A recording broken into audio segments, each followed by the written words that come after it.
नमस्कार। आज मैं फिर आपके सामने अपराध की एक और घटना लेकर आया हूं। आज के अपराध की घटना बिल्कुल हालिया है, लेकिन दिल दहला देने वाली घटना है। प्रदेश है उत्तर प्रदेश, जिला है कानपुर देहात, तहसील भोगनीपुर, बड़ी फेमस तहसील है उधर की, और थाना है बरौर। तारीख थी 15 अप्रैल 2023। दिन में करीब 2 बजे के आसपास थाना बरौर के गांव हाजीपुर से कुछ लोगों ने कंट्रोल रूम को फोन किया कि गांव के ही इंद्रपाल निषाद के घर की खिड़की खुली हुई है और वो कमरे में पंखे से साड़ी का फंदा बनाकर लटका हुआ है। बहुत आवाज लगाई गई, दरवाजा भड़बड़ाया गया,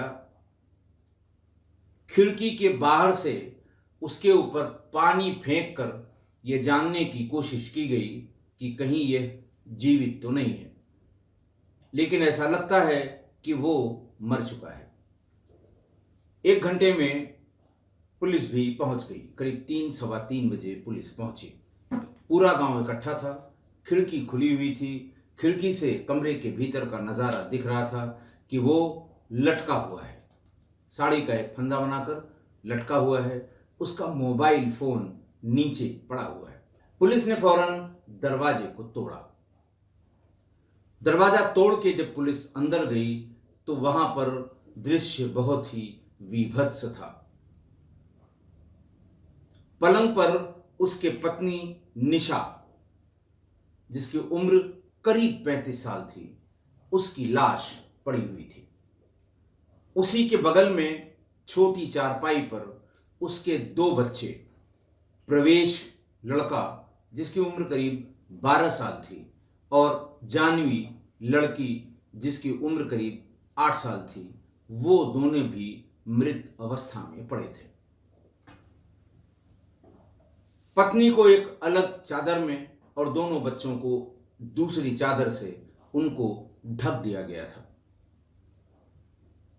पुलिस ने प्राइमरी फोटोग्राफी करा के तुरंत साड़ी से फंदा बनाकर पंखे में लटके हुए इंद्रपाल निषाद को नीचे उतारा, लेकिन वो मृत हो चुका था। बहरहाल पुलिस ने ये इंश्योर करने के लिए कि हो सकता है कुछ मिरेकल कभी कभी होते हैं, इन चारों शवों को, पति पत्नी दोनों बच्चों के शवों को भागकर अस्पताल लेकर पहुंची, लेकिन डॉक्टर ने चारों को ब्रॉड डेड यानी मृत घोषित कर दिया। अचंभे की बात थी, अचंभे ही नहीं, बहुत अचंभे की बात थी। चारों डेड बॉडीज को वहीं पर उनका पंचनामा करके पोस्टमार्टम के लिए मॉर्चरी में रख दिया गया।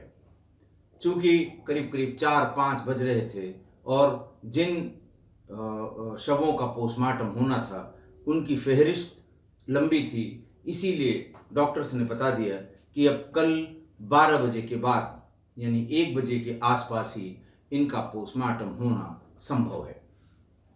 पुलिस चली गई।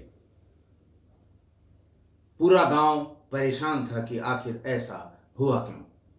बातचीत में थानाध्यक्ष को लोगों ने बताया कि अभी ये 4 या 5 दिन पहले ही सूरत से लौटा है। ये पिछले 7 साल से सूरत में कोई प्राइवेट जॉब करता है, अच्छा पैसा लगता है, अच्छा पैसा उसको शायद मिलता है क्योंकि वो घर पे पैसे भी भेजता है और घर की स्थिति ठीक है, जैसा मध्यम श्रेणी के परिवारों की होती है वैसे उस हिसाब से ठीक है। जरूरत का सारा सामान घर पर है और गाड़ी आसानी से चल रही थी। बच्चे दोनों अच्छे स्कूल में पढ़ रहे थे। इसी बीच में जब ये बातचीत हो रही थी तो थानाध्यक्ष के सीयूजी मोबाइल पर एक फोन आया।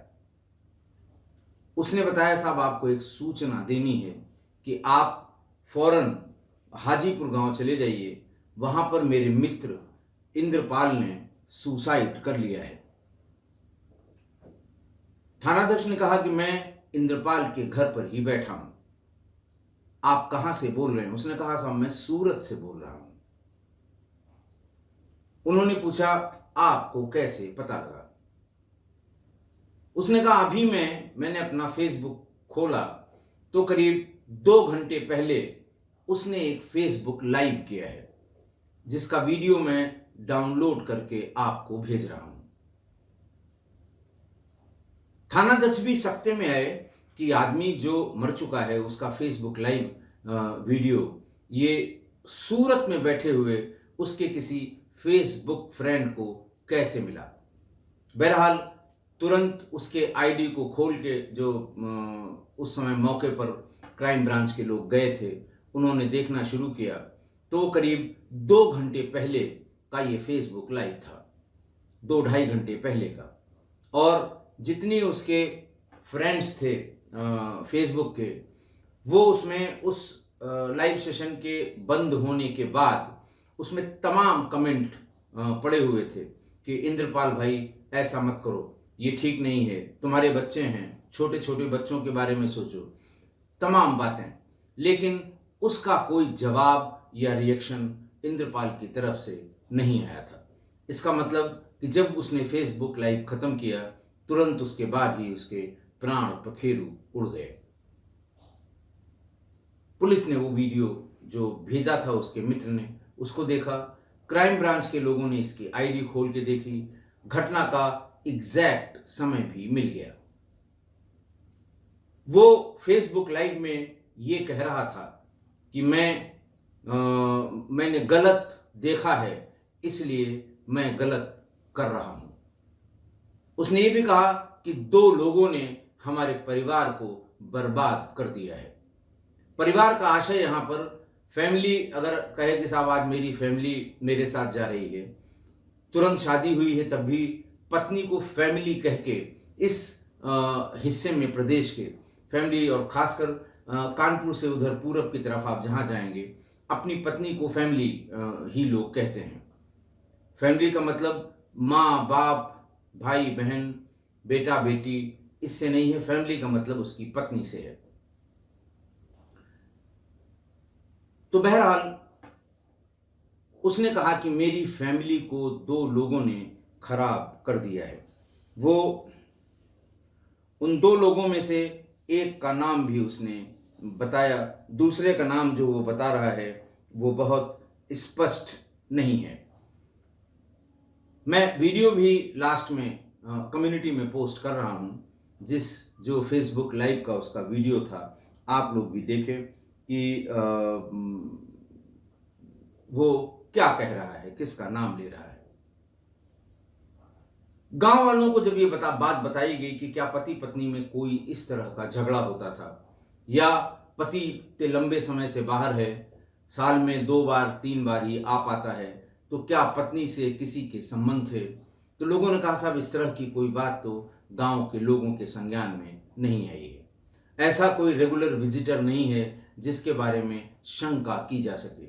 ये बात दीगर है या अलग है कि अपने बच्चों को स्कूल छोड़ने और स्कूल से लेने जाती है, वहाँ कहीं किसी से कोई इश्क विश्क का हो तो वो नहीं कहा जा सकता, लेकिन कोई ऐसा नोन कारण नहीं है। लेकिन ये भी बताया कि इस बार जब ये लौट कर आया था तो पत्नी से इसका विवाद हुआ था, जोर जोर से हल्ला गुल्ला भी हुआ था और ये किसी फोटो की बात कर रहा था। एक और विशेष बात लोगों ने बताई कि जब भी वो आता था तो वो जैसे किसी को शक करने की बीमारी होती है, ऐसा लगता था कि वो हर चीज पर, हर दोस्त पर, हर आने जाने वालों पर शक की निगाह से देखता था। जैसे बहुत दिन बाद आया, उसका पुराना दोस्त जो उसके साथ स्कूल में पढ़ा हुआ है, अगर वो उसको पता लगा है कि भाई इंद्रपाल आए हुए हैं, वो उसके घर पहुंच गया, दरवाजा खटखटाया तो उसको घर में नहीं घुसने देता था। वो कहता था वो बाहर ही हम लोग बात करेंगे, सड़क के किनारे कहीं बैठ के बात कर लेता था, लेकिन घर में नहीं घुसता था। जो बहुत नज़दीकी दोस्त हैं उन्होंने कभी कभी पूछ भी लिया कि अरे भाई इतने दिन बाद मिले हो, चाय नहीं पिलाओगे, घर पर बैठने, बोले नहीं नहीं घर पे हम नहीं ले चलेंगे। और कहीं कहीं उसने ये भी कह दिया कि अभी हम चले जाएंगे, फिर मेरे जाने के बाद तुम मेरी बीवी के पास आते रहोगे। यानी उसे शक की बीमारी थी। पोस्टमार्टम रिपोर्ट जब अगले दिन आ गई पोस्टमार्टम के बाद, तो ये पता लगा कि निशा को कुछ थोड़ी बहुत एक्सटर्नल इंजरीज हैं, खरोंच के निशान हैं, जैसे मारपीट के निशान होते हैं उस तरह के निशान हैं। और इंद्रपाल के भी हाथ में कहीं कहीं खरोंच के निशान हैं। इसका मतलब ये कि पति पत्नी में कोई विवाद 1 बजे के पहले हुआ होगा। पोस्टमार्टम रिपोर्ट में तो ये बात आई नहीं, लेकिन घर में पड़े हुए रैपर और कागजों से ये पता लगा कि ये किसी पुराने प्रिस्क्रिप्शन पर कभी कभी नींद की दवा भी लेता है। और ऐसा लगता है कि दोपहर में खाने में इसने कहीं न कहीं जरूर नींद की दवा मिला दी थी, जिससे संभवतः जिस लिहाज से वो बच्चे लेटे हुए थे, उन्होंने जरा सा भी प्रतिरोध नहीं किया था। इसका मतलब कि वो बहुत ही गहरी नींद में थे, और ऐसा इफेक्ट गहरी नींद का जब तक उन्हें नींद की दवा न खिलाई जाए, ऐसा इफेक्ट आता नहीं है। बहरहाल पुलिस ने हर एंगल से जांच पड़ताल कर ली। फेसबुक अपलोड से मृत्यु का टाइम और फिर पोस्टमार्टम में मृत्यु का टाइम 100% मैच कर रहा था। दूसरा, दोस्तों की सारी जो उसके बारे में जो पिछले 3-4 सालों में उसके अंदर जो शक का कीड़ा सा घुस गया था, और जो उसने अपने फेसबुक लाइव में ये कहा है कि मेरा घर या मेरी फैमिली को, यानी मेरी पत्नी को 2 लोगों ने खराब कर दिया है। और अगली और बड़ी बात जो उसने लिखी है कि मैंने गलत होते हुए देखा है, इसलिए गलत कर रहा हूं। इसको इंटरप्रेट करने के लिए थानाध्यक्ष ने बहुतेरे लोगों से बातचीत की। गांव के घुसने और बाहर निकलने के जिस रास्ते पर सीसीटीवी लगी हुई है, वहां पर भी इसकी फुटेज देख के जांच पड़ताल की कि क्या कोई उस दिन, जिस दिन यानी 15 अप्रैल 2023 को, क्या कोई उस दिन गांव की तरफ अपरिचित व्यक्ति गया हो और इसके वहां पहुंचने से पहले आया हो। ऐसा कोई भी व्यक्ति नहीं मिला। इसका मतलब उसने देखा कुछ नहीं था। वो सिर्फ, जैसे वो कहते हैं ना कि शक, जो आदमी शक से डूबा हुआ हो, जिसे शक के अलावा कुछ, शक में उसे हर चीज गलत दिखाई दे रही हो, ये सिर्फ उसके मन की बात है, उसके शक की बीमारी के लक्षण हैं। बहरहाल पुलिस ने इंद्रपाल निषाद को गिरफ्तार किया और गिरफ्तार करके उसे जेल भेज दिया। पुलिस ने इस वीडियो की फॉरेंसिक जांच के लिए भी भेज दिया गया है कि इसी आईडी से और इसी आईपी एड्रेस पर ये वीडियो शूट किया गया है या कहीं से प्लांट किया गया है। बहरहाल उम्मीद यही है कि उसकी जो मोबाइल था उसी पर इसने फेसबुक लाइव अपलोड किया होगा, क्योंकि इसके फ्रेंड लिस्ट में जिन जिन लोगों ने इसको ये सलाह दी कि भाई ऐसा न करो वैसा न करो, उन सब से थानाध्यक्ष ने बात की। सबको उसी रियल टाइम में वो फेसबुक लाइव का अपलोड मिला हुआ है। टाइम की स्टैंपिंग हर एक के फेसबुक आईडी पर या फेसबुक पेज पर वही टाइम स्टैंपिंग मौजूद है, जो बड़ा इलेक्ट्रॉनिक साक्ष्य है। तो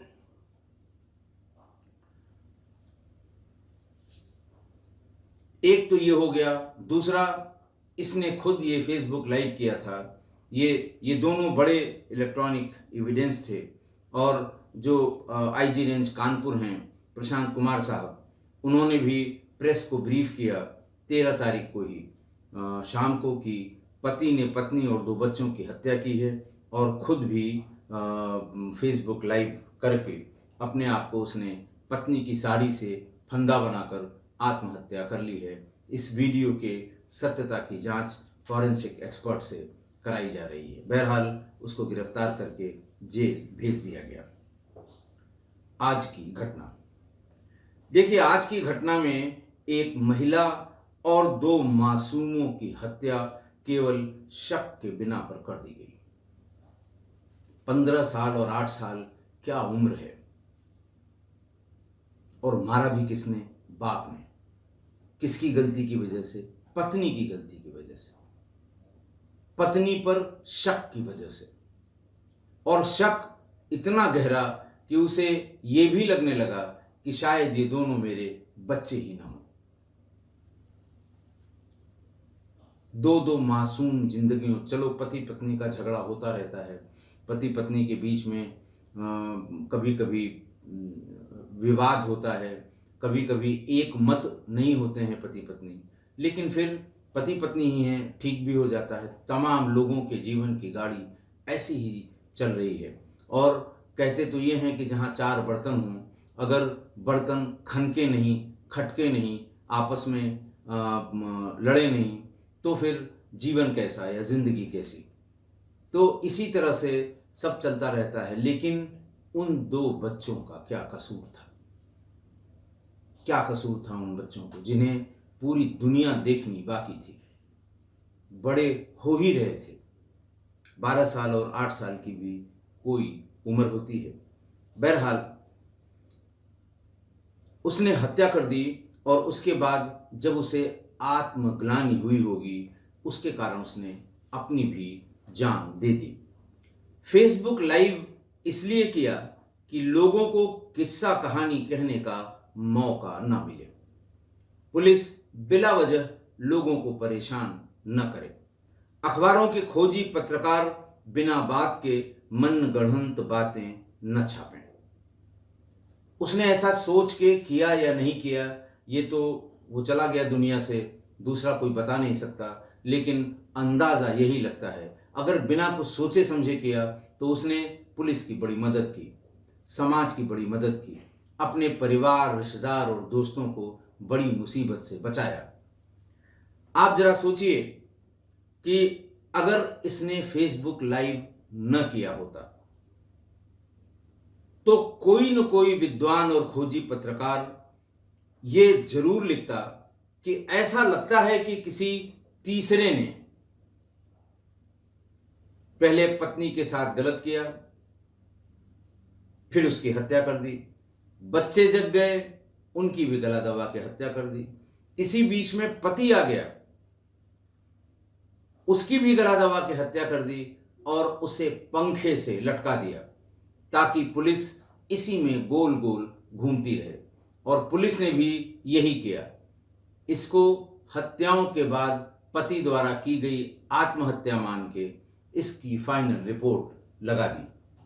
अब आप सोचिए, अगर ये खबर छपी होती, फेसबुक लाइव न हुआ होता, तो कोई न कोई विद्वान पत्रकार ये बात लिख जरूर देता। बिना मौके पर जाए हुए अपने कमरे से ही बैठे बैठे ये खबर फाइल हो जाती।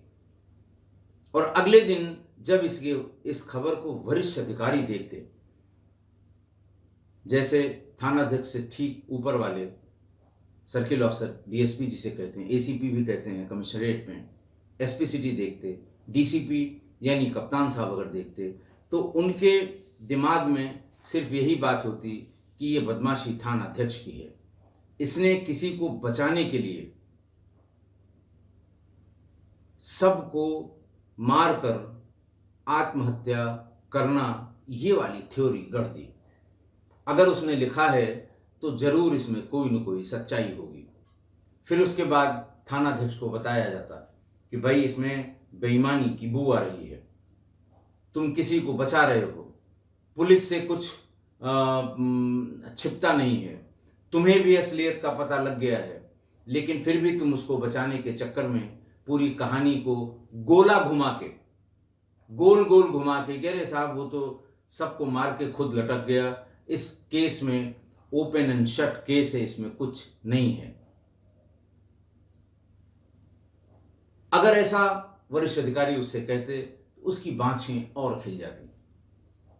अब तक 15-20 निरीह लोग थाने पर पीटे गए होते, बुलाए गए होते, छोड़ने के एवज में उनसे कुछ न कुछ अनुतोष लिया गया होता, पारितोषिक लिया गया होता, शुद्ध भाषा में कुछ न कुछ उत्कोच किया गया होता, या कुछ न कुछ उनसे धनराशि प्राप्त की गई होती कि शक तो तुम्हारे भी ऊपर है, लेकिन ठीक है, तुम जाओ, जरूरत पड़ेगी तो मैं बुला लूंगा। और 4-6 दिन तक अखबार ये लिखते कि शक की सुई प्रेमी पर, शक की सुई पड़ोसी पर, शक की सुई फलाने पर। शायद इंद्रपाल को ऊपर वाले ने बुद्धि दे दी थी, इतने लोगों को इस संकट से बचाने के लिए उसने ये फेसबुक लाइव करके आत्महत्या की थी। अच्छा, ये भी किसी से नहीं छिपा है कि ये शक क्या न करा दे। शक तो शक है, और पहले के लोग ये कहते थे कि शक का कोई इलाज नहीं है, पहले कहते थे लोग। लेकिन अब ये साबित है कि शक एक तरह की बीमारी है जो लाइलाज नहीं है। और जैसा उसने फेसबुक लाइव में कहा कि मैंने गलत होते हुए देखा, इसलिए मैं गलत कर रहा हूं, ये जो शब्द है, दरअसल ये इस बीमारी का एक प्रमुख लक्षण है। इस बीमारी को कहते हैं paranoid personality disorder, PPD, paranoid personality disorder. ये आप अगर नेट पर जाएंगे, इसे ढूंढेंगे तो इसका पता लग जाएगा कि दरअसल ये क्या होता है।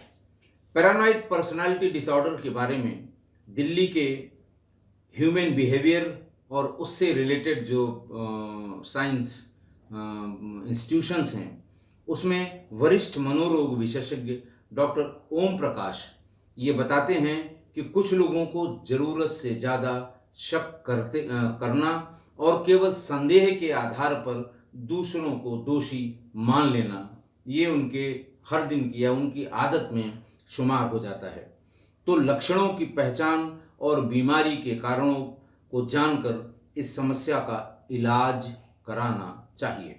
और अगर आपके परिवार में या किसी दोस्त के परिवार में कोई सदस्य इस बीमारी के लक्षण उसमें दिखाई देते हैं, तो आप इन पर ध्यान दें और उसके बारे में उसे गाइड करें। लक्षण के बारे में ये बताया है कि अगर कोई इंसान हमेशा शक करता है और उसे लगे कि उसका शक पक्का हो रहा है, तो ये पैरानॉइड पर्सनालिटी डिसऑर्डर है। कई मामलों में मरीज को ये भी लगता है कि जो उसका शक है और जो वो सोच रहा है वही उसके सामने हो भी रहा है। यही बात मृतक ने फेसबुक लाइव करते समय कही कि जो मैंने सामने देखा, जो मैंने गलत होते हुए सामने देखा, वही मैं गलत कर रहा हूं। यानी वो इस कदर पैरानॉइड पर्सनालिटी डिसऑर्डर, इस बीमारी का इस कदर शिकार था कि उसके दिमाग में अपनी पत्नी के बारे में जो वहम हो गया था, ऐसा लगता था कि उसके आंखों के सामने वही हो रहा है। ये इसका एक प्रमुख लक्षण है। हालांकि जैसा वो सोच रहा है कि मेरी आंखों के सामने ये हो रहा है, ऐसा होता नहीं है, और खराब मानसिक हालात की वजह से व्यक्ति को ऐसा भ्रम होने लगता है। अगर इस बीमारी में अगर समय पर इलाज नहीं होता तो व्यक्ति की मानसिक हालत काफी बिगड़ जाती है। अधिक मेंटल स्ट्रेस लेने, बचपन की घटना का मेंटल ट्रॉमा और जीवन में मिली असफलताओं की वजह से भी पर्सनालिटी डिसऑर्डर होता है। इस बीमारी के लक्षण दिखते ही मनोरोग विशेषज्ञों की सलाह लेना बहुत ज़रूरी है।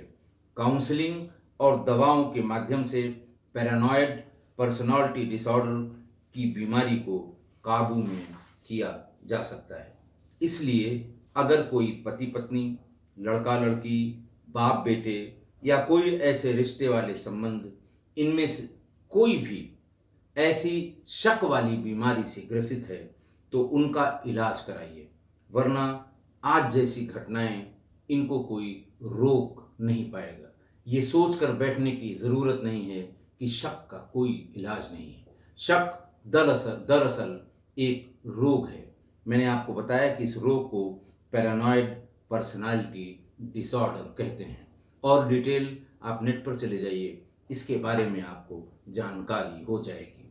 इसलिए किस्सा गोई परिवार में या इनके सदस्यों में, इनके जानने वालों में, दोस्तों में या संबंधी रिश्तेदारों में अगर किसी के बारे में आपको जानकारी हो रही है कि ये शक्की है, ये बात बात पर शक करता है, हर बात पर जो इसे शक होता है वो कहता है नहीं नहीं नहीं नहीं वहाँ ऐसा हुआ है, मैंने देखा भी है, अगर इस तरह की बात कोई करता है तो आप मान लीजिए कि उसे पैरानॉइड पर्सनालिटी डिसऑर्डर है। फ़ौरन उसे मनोरोग विशेषज्ञ या जो इसके विशेषज्ञ डॉक्टर हैं अलग अलग इंस्टीट्यूट्स में, उनके पास ले जाइए, इसका इलाज कराइए। ये ठीक हो सकता है, ठीक हो जाता है, इसलिए इसके लिए परेशान होने की ज़रूरत नहीं है। आशा है आप मेरी इन सब बातों से सहमत होंगे। आज के लिए इतना ही। बहुत बहुत धन्यवाद।